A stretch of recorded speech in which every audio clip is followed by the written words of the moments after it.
Hello, everybody, and welcome to this month's Specifying Practice Group call.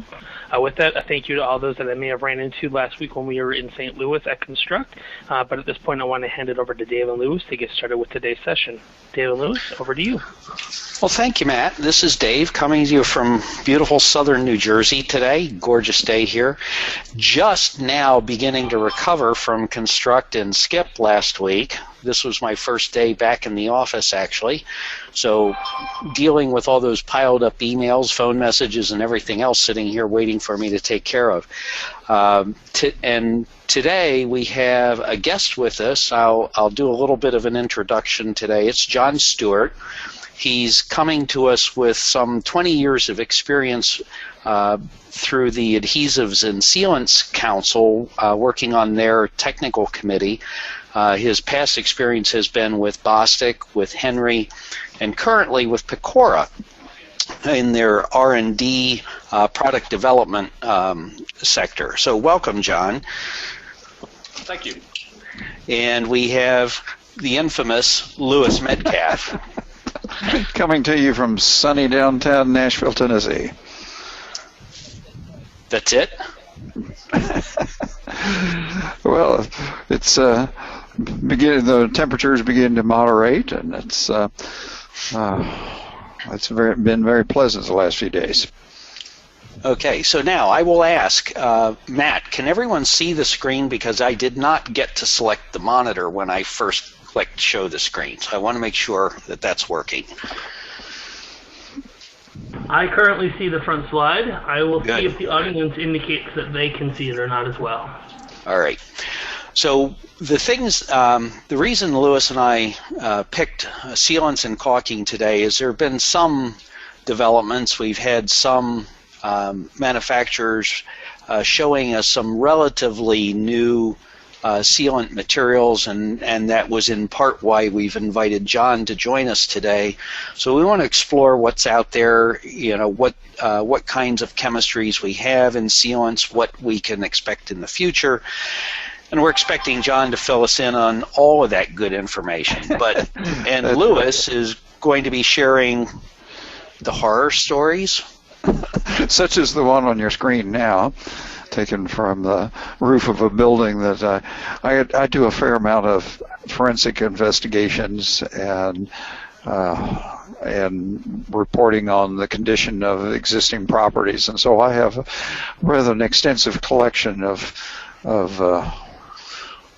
construction problems after the fact. And this is a real-life example. You can see at least 4 different types of sealant there, none of which are very effective. I like that well-tooled joint on the copper flashing. Yes, that's excellent. Okay. So let's get going. In the beginning, there was oakum. We go back a couple of 100 years before the sealants were invented, or even just a little over 100 years. People to seal around in the shim space around windows and so forth, as well as sealing the joints in sailing ships. People used oakum, which is old rope that's been picked apart, soaked in tar or asphalt, and then it was hammered into the joints with it was always sized to be a little bit thicker than the joint, and it was hammered into the joints with like a blunt chisel sort of tool, and it would compress and had a certain amount of resilience in terms of give if there was some minor motion, and the asphaltic stuff in it would repel water. So it made a reasonable amount, and then usually it was covered up with another piece of wood trim, so it was hidden and concealed from view. And this picture is actually a group of women in an English workhouse, British workhouse, and they're making oakum. They're taking the old rope and and shredding it and getting it ready to be impregnated with the asphaltic product. You amaze. I don't know where you find these photos, but you amaze me. You're always managing to come up with something like this. So we titled this session Sealants and Caulking, and what really is the difference? So primarily the difference is it a dynamic joint or a static joint? And sealants have to perform in a dynamic joint to be able to absorb the movement of the joint and remain watertight, airtight. Lewis likes smoke tight. It depends, yeah, and of course there are even sealants that are fire resistant too for joint fire stopping. But the concept of an elastomeric product is that it will either stretch or compress, and then the inherent nature of the product is that when relieved of the external forces, it will return to its original shape. So you compress it, release the compression, and it will extend. If you stretch it, it again will give that amount, and then when you release the external force, it will want to return to its original size and shape as installed. Okay, and we say caulking for static joints, but virtually all of the caulking has some level of resiliency, just not nearly so much as the elastomeric sealants, the ones classified as elastomeric. And they're really not watertight. They can have, as we stated here, some limited air resistance depending upon how they're installed in a joint, but basically it's gunk to fill up irregularities in joints. And often is painted. So now I would ask, and maybe you and John can both comment on this, how in the world did we ever classify pick-proof sealants, which implies they're elastomeric, but they're usually epoxies with very little movement? Oh, now, not always epoxy. The epoxy, I think the epoxy sealants, John can correct me, are flexible. That is to say that they will bend, but they don't stretch and compress. Correct. Actually, a lot of them are silicone or urethane based. There's some that are hybrids as well. The other difference between sealants and caulking, if you don't mind me stepping back for a second, sealants typically have to pass as a minimum spec ASTM C920, where caulking you typically see a spec like ASTM C834. So ASTM also goes into trying to define this a little bit, for those who are enjoy reading specs. But yeah, back to the pick-proof. Many pick-proof sealants, most of them do pass the ASTM C920, as well as they have a high enough hardness to meet the pick-proof requirements. Many years ago, when I was about 18, no, it's been over 20 years, because I've come to think of this, when I was in Cincinnati, I worked on a detention facility, a juvenile detention facility, and we specified the Pecora brand security sealant because it's extremely hard. It's very frustrating, for people who are sitting in a cell, don't have anything else to do. They have plenty of time to pick at the sealants. And we specified one of the reasons we went that way, rather elastomeric rather than with epoxy, was at that time there was a rumor going around passed from one jailhouse to the next that epoxy sealants, if you could break off little pieces and ingest them, they were hallucinogenic. Wow. Okay. I haven't heard that. Okay. That was the rumor.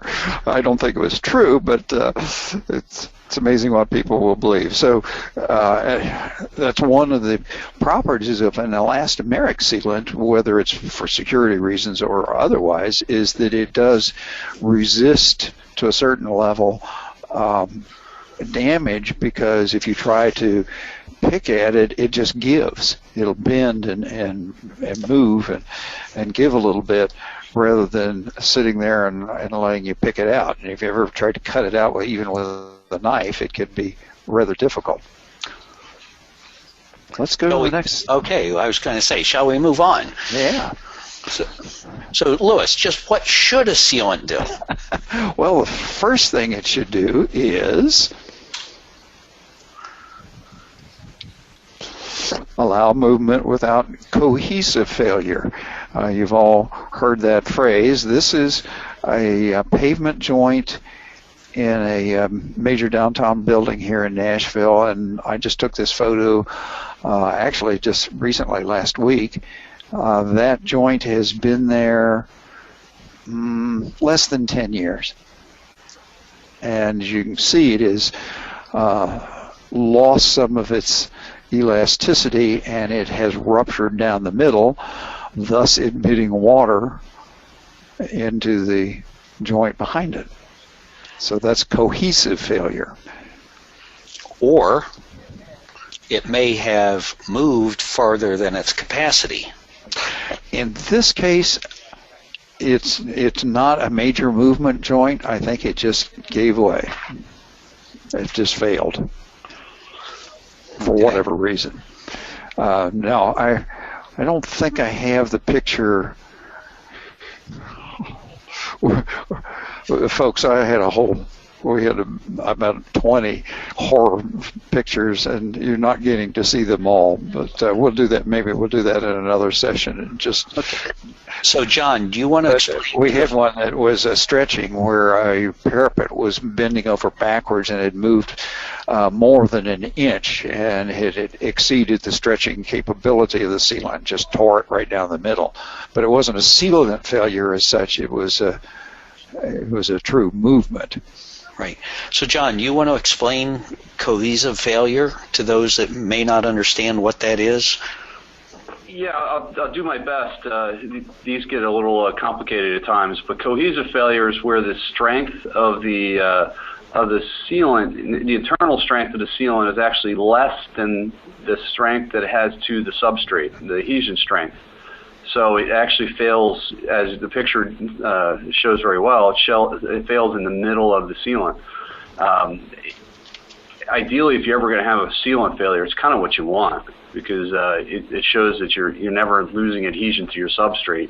Ideally, you never have a sealant failure, but we all know that doesn't happen for a variety of reasons. But so yeah, what you're looking at here is the sealant bonds to itself are actually weaker than the sealant bond to the substrate. Okay. Hey, Matt, I'm seeing that we're getting a couple of folks commenting that they're not able to see the photos. Can we try to redo the screen share? Sure, just 1 second. Yeah, is that still happening? I mean, I'm seeing it. You are seeing it. Yeah, and I'm just dialed in. We had this problem last month as well. A lot of people had found that if they logged out and logged back in, it was something with the GoToMeeting system just wasn't logging the actual change. All right, we're getting some. The best bet for those that want to try that. All right, now we're seeing some folks saying that they are in fact seeing the photos and seeing it fine. So. All right, good. I just don't want to leave anyone behind if we can avoid it. Okay. Well, this is the other most common problem with sealants, and that is adhesive failure, where the sealant is staying together. It's not falling apart like that last one, but it's not sticking to the joint surfaces in which it's installed. As this is a stone coping on a building that's about 5 stories tall. Again, it's here in downtown Nashville, and I'm getting ready to do a re-roofing project on it, and was snapping photos and thought that this was a good example of adhesive failure. And I'm not sure what kind of sealant that is. I suspect it's a polyurethane. And John, why don't you talk to us about how do we get sealants to stick securely to joint surfaces? All right. Once again, excellent picture. Thank you, Lois. What you're seeing here is the sealant has, for whatever reason, debonded from the substrate. Not knowing the age of this, it could be if it was new, it might be a surface prep issue where if the sealant required a primer for this particular substrate, or at times you'll see that it actually pulls a little bit of the substrate away. That maybe the substrate surface had some grit or something, something that wasn't bonded well, and its sealants bond well to that. There's a variety of things that contribute to this type of failure. It could also be that the sealant didn't stick very well to the substrate without a primer. Once again, there's a lot of different factors. It could also be that the sealant was not capable for the movement that was involved, and the sealant strength to itself was greater than the sealant strength to the substrate, or the adhesive strength. And then as it moved, and that's sort of what it looks like happened here, because it's kind of a zipper pattern where you have it looks like it's well bonded on the left side of the joint, and then later on it looks like it's well bonded to the right side of the joint and disbonded. Yeah, it's kind of an intermittent adhesion. Right. And then, like I said, it could also, going back to surface prep, if there was some, particularly on masonry or concrete substrates like this, you'll often get some loose particles on the surface, and the sealant doesn't know the difference between a loose particle and a well-bonded particle. So if we don't clean all that stuff out properly, then you can get adhesion to the loose particles, but obviously they're not bonded to anything themselves. So it's tough to tell directly from this picture what the cause of failure was, but you can certainly tell with some additional forensics. You can narrow down all the different options that could happen here. But like I said, my guess would be something dealing with movement just by the way it's failed. Louis, we want to back up. Wayne Yancey has a question about the cohesive failure. It says, can the cohesive failure be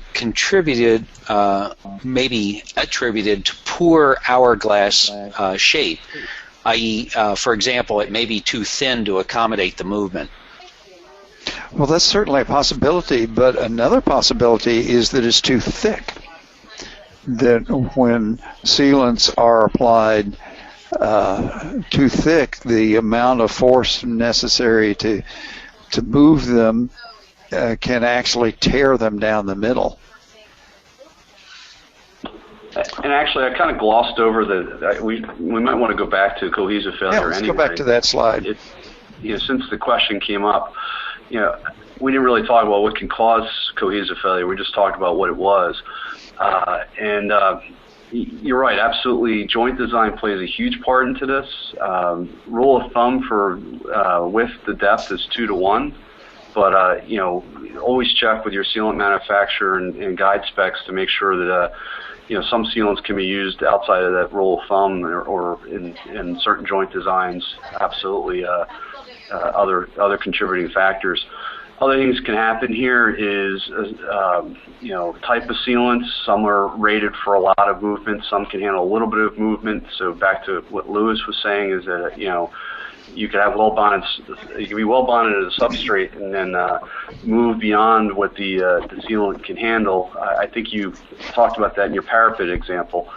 It doesn't look like this had that issue, but and then obviously, like we said, the joint design is huge. And then also weather. And I have to say, John, that in that photo, that sealant does look mighty thin for probably a 3/4 inch or 5/8 inch joint.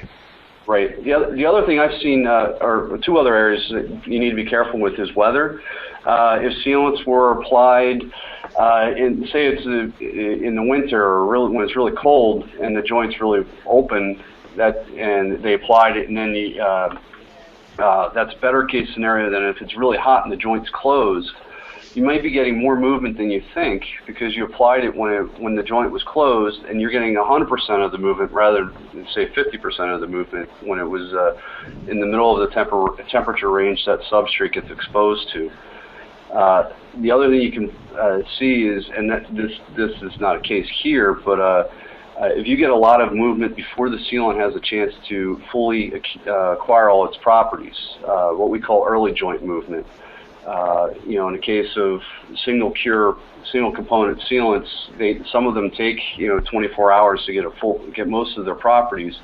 If you have significant temperature changes in that 24 hours, you can actually have premature or movement before it's fully cured, and you can have cohesive failure as a result of that as well. So there's a lot of things you need to be real careful about when you apply sealants and besides just joint design. And of course, one of the factors in having this hourglass shape that's fat on the adhesive edges and thin in the middle is the depth of the backer rod. And if the backer rod is closer to the surface than other places, obviously the sealant that's going on top of it is going to be a little bit thinner. And how many actually remember Army Corps of Engineers when you had to identify every joint on the drawings with a joint shape symbol? And that helped to define how the joint was going to be constructed. The other thing I've seen, it's rare, but I've seen it before, is you can actually get adhesion to your backer rod. So if you use the wrong type of backer rod for that sealant, you can get three-sided adhesion, which will actually pull a sealant apart as well. Something else to think about when you write your specs. Okay. And, so this is another type of failure, right? Exactly. And this is a sealant, probably polyurethane, that has hardened and lost its elasticity. We'll talk about the chemistry later that results in that, but you have some adhesion failure, but also this joint. Of course, this is not really a movement joint because it's where the metal counterflashing has been inserted into masonry, and we're just sealing that joint rather than putting mortar in it because the mortar would crack. But it is an example of what some types of sealants, as they age, they lose their elasticity, and the sign of that is this surface cracking or alligatoring. All right, we have another question here from Sean Kalmus, who's asking, is there something we should be detailing when showing sealant joints? Currently, or just relying on the specifications to cover the proper installation? Oh, so Lewis, when you're doing your drawing reviews, your quality assurance reviews, are you looking for joint detailing? Yes, normally we don't go to a great lot of detail, but we do show the proper shapes where possible. But also by specifying the ASTM, and I'm forgetting the number, but it's on one of the later slides in this presentation that covers the installation of sealants. It does actually have pictures and or I should say diagrams of what these joints should look like. But there are different shapes that work better. The absolute best shape for any sealant is between two parallel surfaces. Everything else is not, that's the ultimate, but we can't always do that. Sometimes we have to have two surfaces that are at an angle that's more than 30 degrees, and of course we have sealants in lapped sheet metal for copings and gutters and things like that. So there are lots of different shapes, but it doesn't, not only will it affect the design of the joint, but it affects which kind of sealant we're going to use. If we have a lap joint, we're not going to use polyurethane. We're going to use butyl or something else.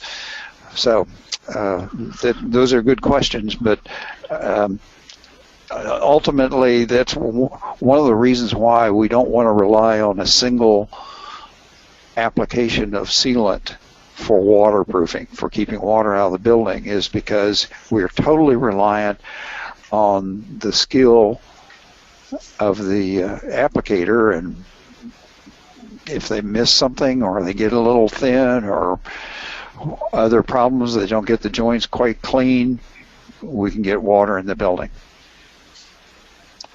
Which is a perfect segue. So some of the other things we want sealants to do is keep out the wind and the rain. And some of them... And the one thing you hit on here, too, with the traffic resistance, sometimes you forget that the sealants will actually see the physical traffic from both pedestrians and vehicles. And we have to accommodate that because it takes a different kind of sealant, different kind of performance to stand up to that abrasion and potential puncturing type force. Yes, and of course, one of the primary things that we want is long. Yeah, one of the years ago I did the new basketball arena for the University of Cincinnati. I wrote the specs, and we had to find a joint sealant for the precast L-shaped risers for the bleachers, for the seats. That had to zigzag down. It had to be waterproof, that if you spilled a Coke, it wouldn't drip onto the concession stands or the storage areas below the seating. But it had to be stiff enough that if a woman stepped on it with high-heeled shoes, or a man with high-heeled shoes, that it wouldn't puncture and it wouldn't throw the person off balance so that they would fall. So that was an interesting challenge, and we actually used a manufactured foam that was glued in with epoxy called, what is the name of that?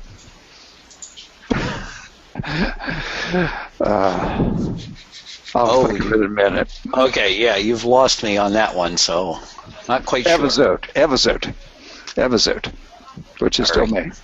And they even made it up in the factory in the zigzag installation, so the bins in it were factory made and everything. That worked quite well. And then of course we have aesthetics. We always have aesthetics.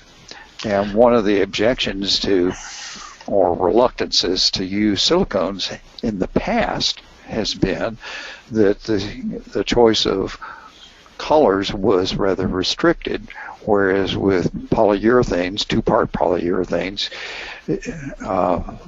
you could get custom colors to closely match your brick or your precast or whatever the joints it was going into.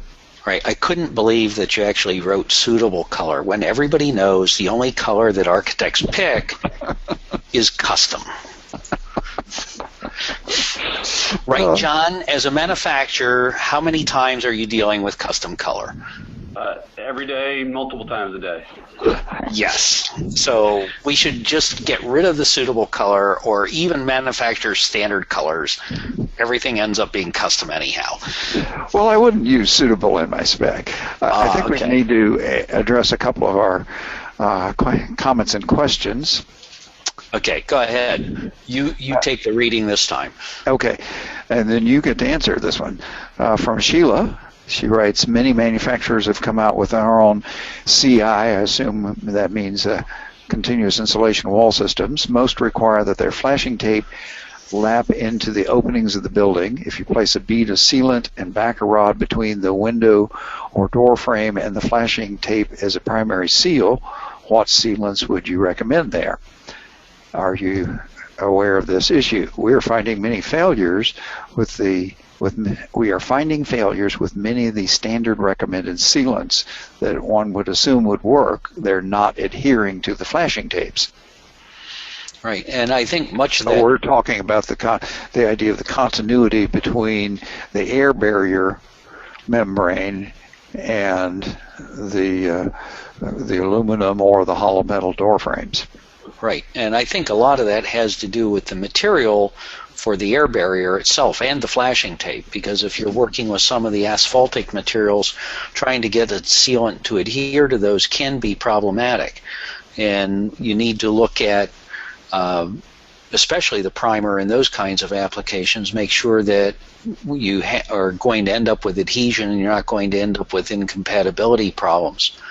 And of course, if you're trying to seal to a modified bitumen peel and stick self-adhesive air barrier, the problem is that the facers on those things are a very thin polyethylene film, and so it may have a good seal to the polyethylene, but is that going to be a long-lasting solution? That's a question.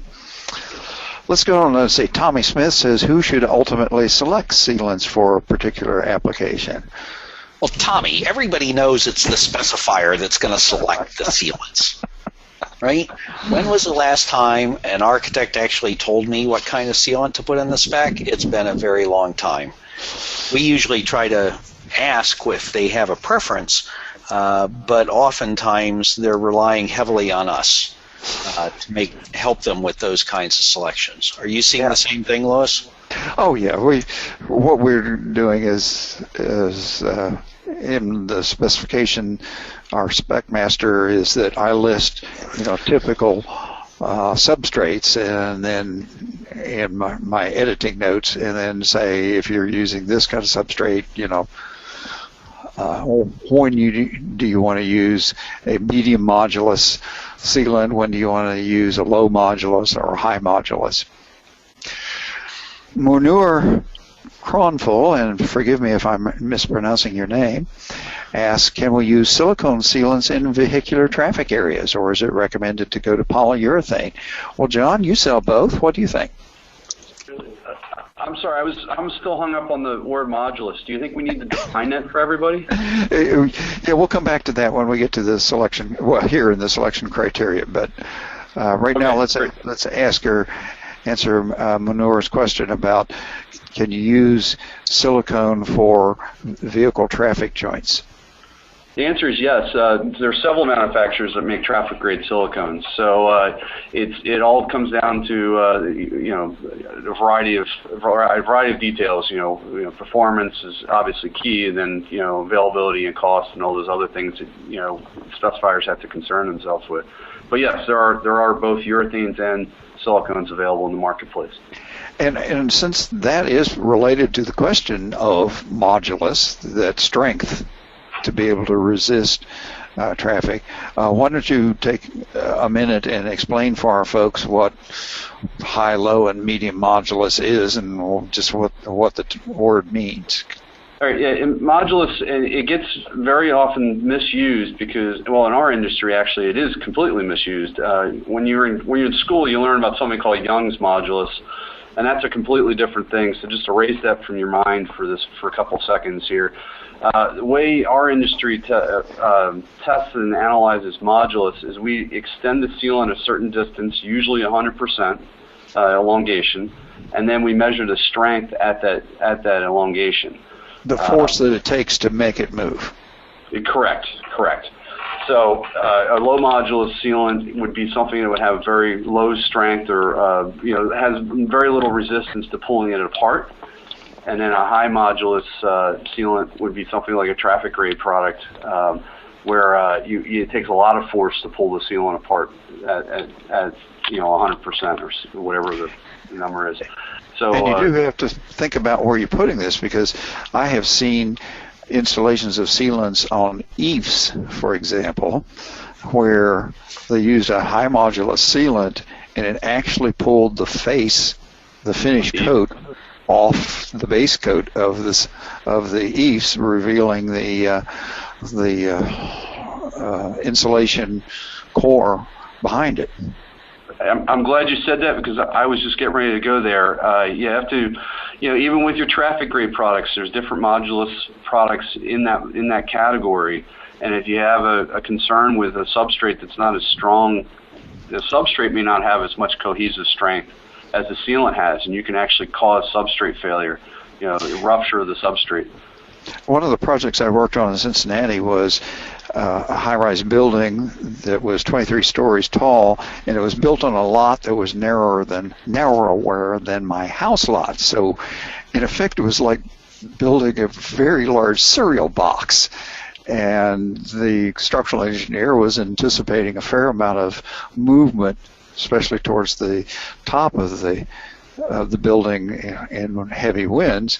And so I did research what kind of sealants he used, and we wound up using a very low modulus silicone sealant that would have enough give for such extreme movement of the building. Okay, and I notice here, Louis, and under movement, we actually include seismic here, but the seismic movement for sealants, to be able to accommodate them, is going to have to be a fairly small movement.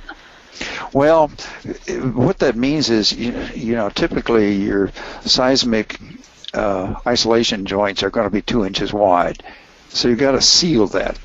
If you have a seismic event, the sealant's probably going to fail. Well, there are seismic joints that I have been doing, both in California and elsewhere, that have been as much as 14 inches. Oh, yes. I said at least 2 inches. Yeah. And yes, I've done them that wide, too. So we have to make some provision to keep the wind and the rain out when it's not having a seismic event. But but if the building does have that movement, the point of the joint is to minimize the damage to the building, but the joint's going to be gone, basically. Okay, and one thing that we see that really plays heavily in selection is the warranty coverage. Some of our clients are very sensitive to warranties, and they actually do make, especially for the exterior sealants, they're looking at the fact that silicones are typically offered with a 20-year warranty. The other sealants are not offered with that same extended warranty, and that tends to drive the choice. Yes, John, would you like to comment on that? Of course, we're talking about exterior sealants at this point, not interior. Well, yeah, and warranties are always a touchy thing for me as a chemist because, you know, I don't write them. You know, they're written by lawyers and other interested parties, so you know, I don't always necessarily agree with them, but you know, they're there for good reason, and don't get me wrong, but yeah, so I've seen some really ridiculous warranties, and know that, you know, there's no way that the manufacturer, you know, or the end user will ever see that warranty. You know, the crazy 50-year warranties or lifetime warranties that you see out there every once in a while, they require you to keep the original receipt, the original package. You know, yeah, as if the manufacturer, as if our building owners, you know, they're notorious for losing the record drawings within a year or two of occupancy, and the thoughts that they're going to retain a warranty for 30 or 40 years is slim. Right. But that being said, I mean, from a technical perspective, you would expect silicone to have the longer warranties because it's going to have the most resistance to UV light and a lot of the other weathering conditions. However, I have seen, particularly with the hybrid technologies and some urethanes, that they can get out there pretty far as well. So, you know, if you buy from a reputable manufacturer and he stands behind his warranty, you're probably getting a really good product. Now, Tommy Smith brings up a point that, with respect to the warranties, is that we're really warranting the material itself, not the installation, because sealant manufacturers don't certify or otherwise approve installers. Is that correct? It all depends on the manufacturer, and I hate to throw that caveat out there. Yeah, so, some manufacturers will provide a I don't want to call it a leak-proof warranty, but something along those lines, where they do go out and train installation crews, and and we'll get those, higher level warranties. So if you look out for them, they're there. But you're right, there's not many of them out there. Well, and if it's in a case where it's actually specified and the contractor is obligated to provide the warranty, it really comes down to a matter of cost and a risk assessment that the manufacturer is willing to offer. So virtually any kind of a warranty may be available provided the manufacturer is willing to absorb the risk and it can pass the cost along. Right, and a good way to find out that is to talk to your manufacturer before you specify the products and see what they're willing to do with you. And many manufacturers will work with you. Now there's a question here about one of the selection criteria is joint width, and what is the rule of thumb for the maximum width for liquid applied sealants? There are, of course, other types of sealants, but if you're just going to squeeze sealant out of a tube and tool it, John, what would you say would be the maximum joint width? Once again, back to type of product and chemistry. Historically, silicones can handle a whole lot more movement and width than a lot of the other technologies. However, like I said earlier, the urethanes and hybrids are encroaching on those areas as well.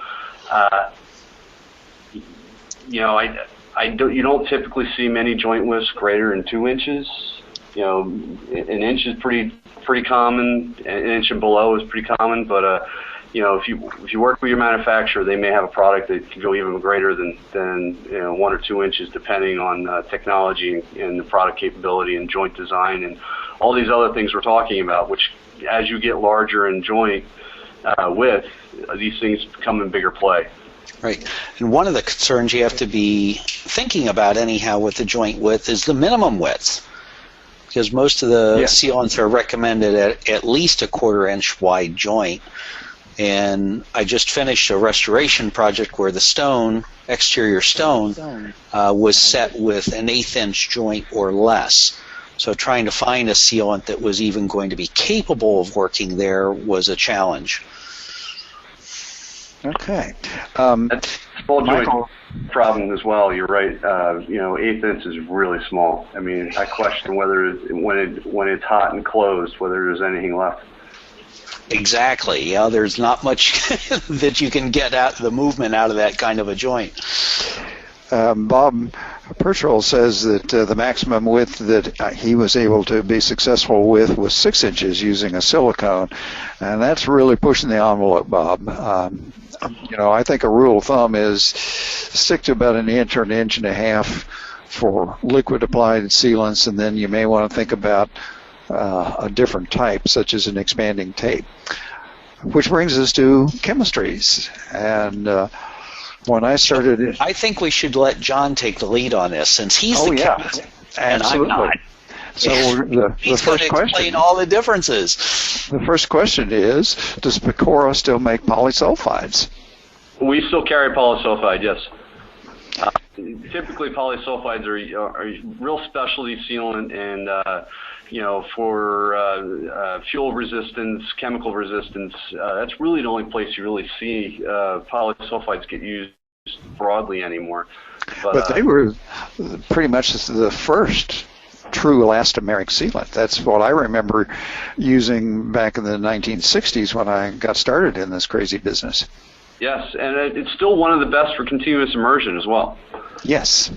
So that's another place that you want to think about using it, is if you have a water feature. The silicone guys don't want you to use silicone. They want you to use polysulfide. Right. It's still, like I said, still one of the best for continuous immersion, and certainly would be one of my first choices for fuel resistance and chemical resistances, depending on the situation, obviously. But keep in mind, it does carry a significant odor, and you're going to need good ventilation and whatnot when you install it. So, they tend to be odorous. The next one on the list is acrylic, and why it's not a huge one used on the exterior buildings. It is used quite a bit in building construction and other places, and much of the acrylic technology is, or there are significant advances in the acrylic technology that it is able to pass a lot of the joint movement and things along those lines. As well as butyl, you have to be careful with the solvent levels. In the case of acrylic, it's water. In the case of butyl, it's some other solvent. Your volume solids are going to be different than what you apply. So you're going to have some shrinkage from evaporation. So you need to just be careful, on how you specify that, and make sure you maintain your joint design throughout the installation. You may have to overfill a joint or something along those lines to get the what you're looking for in the long run. And typically, caulking is an acrylic emulsion. Correct. Yeah, most of your painter's caulks, your bathroom caulks, things like that are in the acrylic family. There are some high-performance acrylics as well that can handle a significant amount of movement. You just need to watch the joint design. Right. So. And then the butyls we typically see for metal joints, flashing type joints, usually concealed. Correct. And there's two types of butyl. There's a skinning butyl and a non-skinning butyl. So just be careful what you specify and where you're going to end up using it. Obviously, non-skinning would be something that would be an unexposed joint where you can't get rubbed off and all that stuff.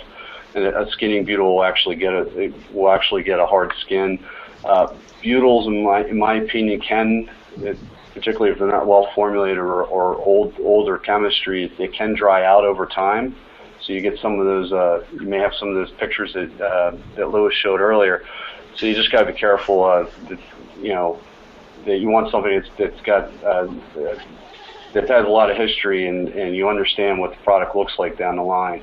Some of the older technology, it had some drying oils and stuff in it that would come out over time. I mean, time being there like 10, 15 years, you would actually get something that was very, very much more brittle than you were expecting.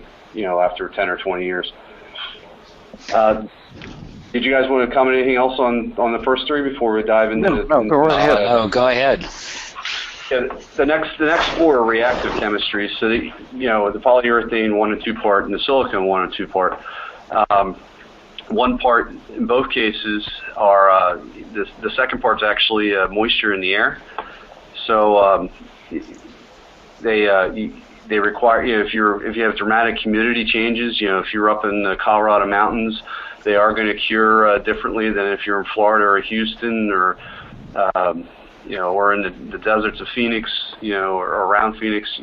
They are reliant on atmospheric moisture to cure. Doesn't take a whole lot of moisture. It's only micrograms it requires to cure these up, but it does require some moisture in the air.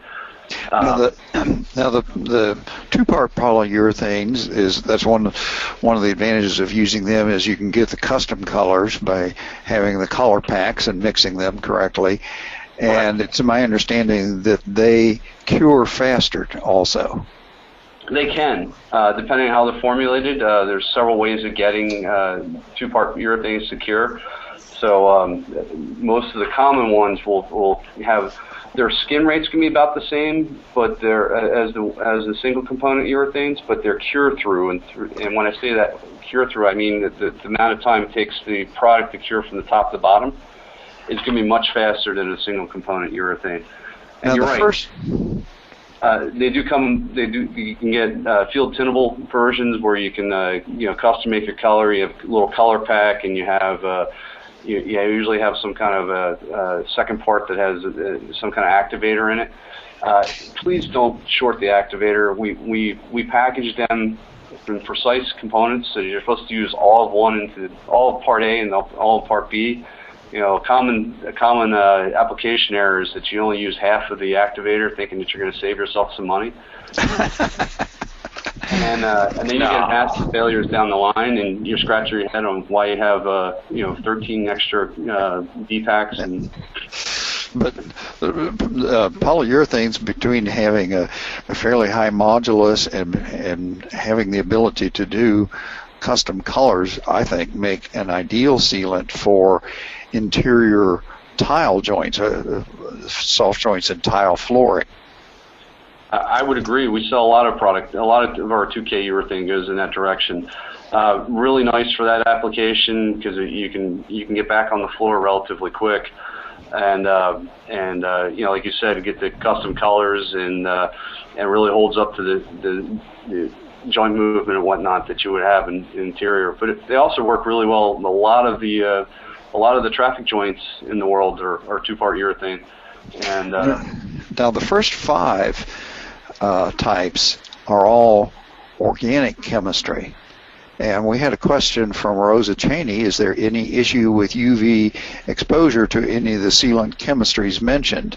And the organic chemistries are sensitive to UV degradation because the long chain molecules tend to get broken into shorter chains, and that's what happens with the cracking and the alligatoring of the surface, similar to you buy a new set of tires, and a few months later you're washing your car and you see all these little tiny hairline cracks, and that's if those chemical bonds breaking down, whereas silicone is an inorganic chemistry and is, my understanding, essentially impervious to IV or UV. It's not affected. You're 100% correct. Now, backing up to the organics for a minute, they're expensive, but there are additives that manufacturers can add to urethanes and the other organics to try to control some of the UV degradation. And so there's things that we can do as manufacturers to slow down the degradation or to prolong it, and that's how some of the more expensive and more high performance organic based sealants can get out to the 15-20 year warranties and live out there. But those additives are very expensive, and you do pay for them, unfortunately, and we have to pass the cost along. So, and it's all about balancing that cost against the performance and selecting a sealant that's going to fit a project budget. Well, and another balance factor is what Sheldon brings up. Does the full resistance of single component polyurethane outweigh the advantages of multi-component? There's a lot of that out there. Whenever you ask a contractor to do chemistry, and that's what you do when you're asking them to mix two parts, multi-component products together, you can get interesting results. So, I'll just leave it as simple as that. One of the buildings I looked at, did some investigations on some years ago, that had been up for 8 years, had been sealed with polyurethane, and some of the joints, the sealant was the consistency of bubble gum that's been chewed for about 2 or 3 minutes. And I assume that was because it just never really wasn't, it was a custom color. So I assume it was 2-part and may not have been mixed correctly and therefore never cured. Count how many B-sides they had left at the end of the job. Robert Bowman asks, is there a difference between urethane and polyurethane for joint sealants? Actually, from a chemistry perspective, they're both the same. It's just people trying to market it is slightly different. Everything that the industry has it falls in the polyurethane category. All the poly means is that it's a bunch of urethane linkages linked together. So it's multiple urethane linkages from a chemistry perspective. So yes, they're both the same. We're kind of running out of time. We're running short, and we really want to talk about some of these things because we had a couple of folks, I believe, ask about STPE or STPU. Oh, could we back up one? I'm sorry, slide one point. We did have a question about silicone. Acidic and non-acidic and yes, they're both available. The acid, what's the issue is when they cure, the acidic type give off an acid, whereas the neutral cure give off an alcohol. So if it smells like vinegar, it's the acidic type, and they are very limited in tend to be high modulus, and they have other limitations. Most of the silicones used in other, and they're so hard that if you put them in a brick joint, they can actually break the brick when the wall moves. So you gotta watch acid cures on masonry anyway, because it can eat the masonry. And eat the masonry, yeah. So let's go on to the. But right. I wanted to get Michael had a question on that. So you wanted to skip right ahead to the STPE versus STPU? Sure. Yeah, let's talk about those because they're relatively new technologies, and those are something that the folks may not be terribly familiar with. Actually, just for the sake of history, they're really not relatively new. STPEs have been in use in Asia since the 70s. In Europe since the early 80s, and then they're relatively new to North America in the last 10, 15, 20 years. And STPUs, actually, there's if you go back in the patents, there's patents all the way back to 1950 on STPUs. So what reason they're relatively new to our markets is simply a cost issue. They've only recently, within the last 20 years, have become reasonable for manufacturers to make and produce and put on the marketplace. To the end user, they're going to be very, very similar, or even to the specifier. The difference between those two technologies is the polymer that we use to cure them, or to provide the mechanical properties. Excuse me. STPEs are typically it's a chemistry polymer that's manufactured by an Asian company called Canica, and it's MS Polymer. If you can do a Google search on it, and you'll find tons of information on it. STPUs are something that looks the same to the end user, but the manufacturers are able to make it themselves. So an STPE, what they do is they take an organic backbone and then they react on some silicone functionality to it. An STPU, we actually start with a urethane and then react on some silicone cure functionality on the end. These are true hybrid technologies where we're taking the organic backbone, converting it to a silicone inorganic cure functionality. And the first question you would ask yourself is, why in God's name would you ever do that? And the answer is very simple. One, you get all the benefits of both technologies. Urethanes have great adhesion to a wide variety of building substrates, and these allow you to get the adhesion that you're looking for, as well as the paintability, the compatibility with building substrates, things along those lines that you don't necessarily get with a silicone. But the downside to urethanes, particularly one component of urethanes, is they can bubble when they're on damp substrates. You only can push the cure rates so fast without having other issues. Potentially you can get better weathering. The weathering of these hybrids usually fall closer to a silicone than they do a urethane. So you can get some of those longer warranties and longer building life out of these type of technologies. There's a wide variety of them on the market. It's a very rapidly growing area of our market. When I first started working with these in the mid-90s, it wasn't even in that other pie wedge when you did the market analysis of how much product's being sold. And the last market analysis I saw, it was they're in the 5 to 10% of the market now. So in a matter of 20 years, they've really grown quite a bit. And in this technology, you can see it from everything from traffic grade sealants, pick-proof sealants, your security grade sealants, all the way down to there's several that are out there that can do 50 to 100% movement. Your class 50 and class 150. So from that standpoint, they truly are competing against the silicones and giving you potentially another option. Correct. Now, is there... John, we're right up against the hour. I'm wondering if you could do very quickly if there's a recommended application for these new hybrids, if there's something specific about them that makes them especially suitable. Wow. Like I said, they're currently being used across the marketplace in areas where it was typical urethane and typical silicone applications. We definitely are seeing some growth in the low energy surfaces, where you're also seeing some growth with silicone as well in those areas. You know, that application, one of your questions addressed earlier on the polyethylene substrate.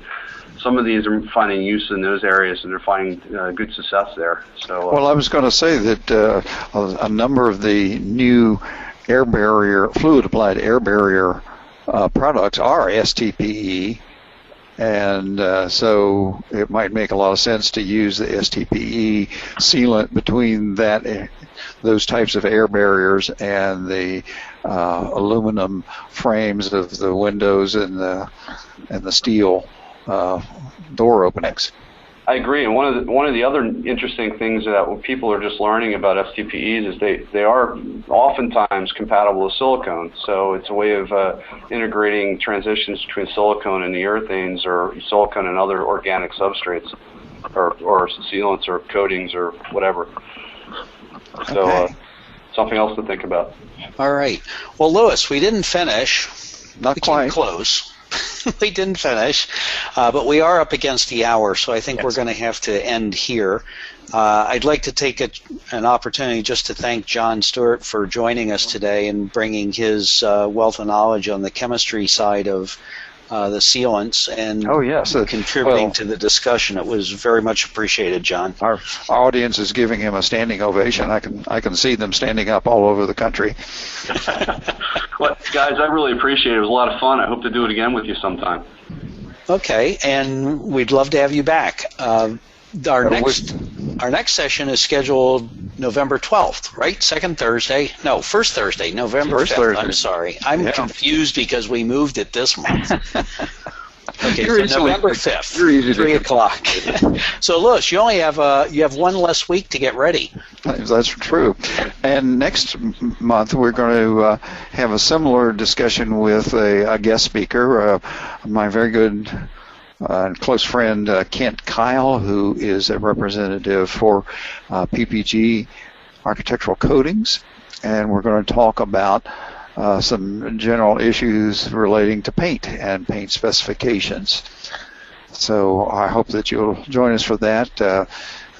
Kent is an extremely knowledgeable person, and he is a CCPR, one of those rare birds, and he will be with me in the same room, so we'll have to get the mechanics of that figured out, but we'll have fun with that, I'm sure.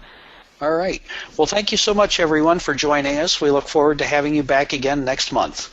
Meanwhile, hope you recover from Construct and being in St. Louis if you were out there with us, and get back to the grind. It's time to start making some money again.